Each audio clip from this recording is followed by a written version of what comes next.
How about that stinker by Derek Anderson? He reminds me a little bit of Jake Delhomme.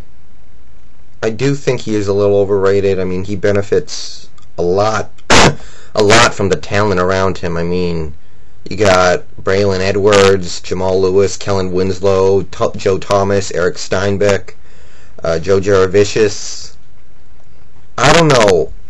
I know it's easy to say this after the game he had against Cincinnati, where he, turned it over 4 times and lost the game to a considerably inferior team and maybe cost the Browns a trip to the playoffs. But if the Browns decided to trade him this offseason or let him go and get compensation and went with Brady Quinn next year, I wouldn't necessarily disagree with that. Not just because of this game. I just don't think I just wonder how much he's benefiting from the talent around him, and I want to see Brady Quinn in action. Maybe we'll get to see him this weekend, because the Browns have what they do in the game against the Niners has no effect on anything.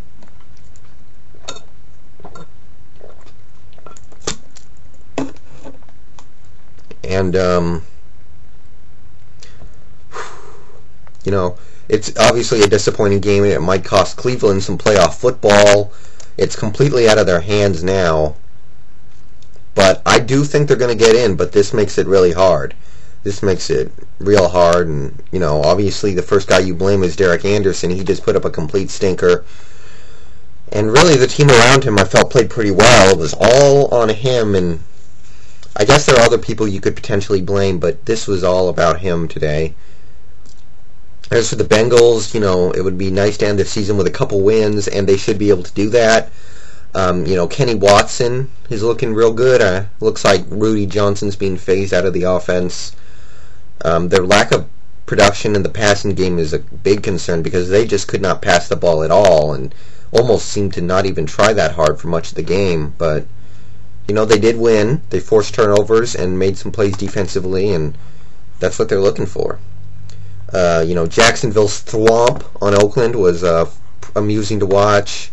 Eventually it just got kind of boring, so I was just started to concentrate on the other blowout I got to watch, Green Bay and Chicago. But that being said, real good game by Jacksonville, going into the playoffs, getting hot at the right time. Fred Taylor looks as good as he's ever looked in his career.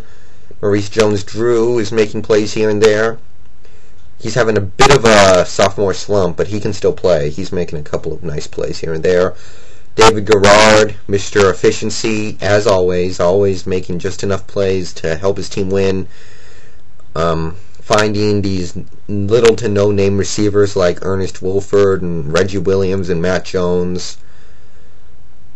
And I really do like this Jacksonville team. You saw all the turnovers they were able to force on Oakland. What they were able to limit them to. I would be concerned about giving up 115 rushing yards to a guy like Dominic Rhodes. But I really like this team going into the postseason. I think they did a little bit of everything they needed to do against Oakland and looked real good in the process. And yeah, I just really think this team is going to beat, I think they get Pittsburgh first round. I think they'll beat them. And then they probably got New England, and I can't wait for that game, because that's going to be a hell of a game. Let's see, you got the Giants clinching the playoff spot. Our resident Giants fan, the Pedigree, he's been talking about Ahmad Bradshaw for a little while here, and, well, there you go. And, near the end of the game, when the Giants just realized Eli just can't play today, we got to start running the ball pretty much every single play, and that's what they did, and worked out nice. Excuse me, but, after Jacobs went out, you were thinking, well, now what? You can't pass it, and you're down to your third-string running back, and look at him go. First time in Giants history, I think they've had 200-yard rushers in one game. It really does give them hopes for the postseason, because now they've got, a really physical and dominant rush 1-2 punch at running back with Bradshaw and Jacobs, and I don't want to be the team in their path now suddenly. I was thinking that the Giants were going to go down in the first round without a problem, but now when you got these two really good running backs that complement each other as well as they do, that changes everything. Otherwise, running game or not, they could not pass the ball at all. That's an obvious concern, and when the coaching staff seems to just want to take it out of Eli's hands, that's a concern. The defense, I felt, stepped up and played really well. Kawika Mitchell, one of their underrated free agent signings, made several big plays. They got quarterback pressure. They forced quite a few turnovers. I think they did a lot of things right in this game. Excuse me. And as for the Bills, Trent Edwards looks a little up and down lately. Started the game well and finished horridly, but is he the future of this team? Part of me still likes Lossman.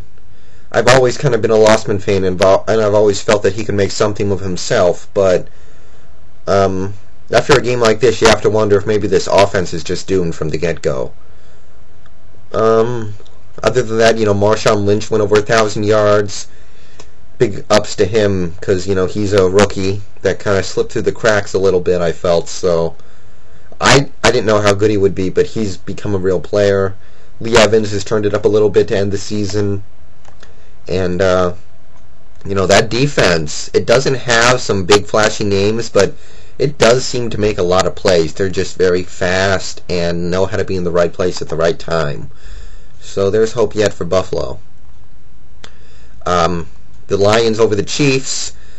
I just wanted to take an upset mainly when I took Kansas City, and I felt that was my best shot, and it almost worked out. KC fell down, I think 22-0, and they came back. They gave it their all. They benched Brody Croyle and brought in the much superior Damon Heward. They got the ball to their playmakers in Gonzo and Debo. Debo is a guy I'm really starting to like. He's probably the best rookie receiver this year, better than Calvin Johnson or Anthony Gonzalez or anybody like that, which is pretty special. Jared Allen got after the quarterback. He caught a touchdown, and he's having a special season, and things started to click. Things started to go their way, but Kansas City just can't catch a break lately. They couldn't get the drive for a field goal or a touchdown at the end when they needed it. They just couldn't move the ball at the end when they really needed to. Couldn't stop the run.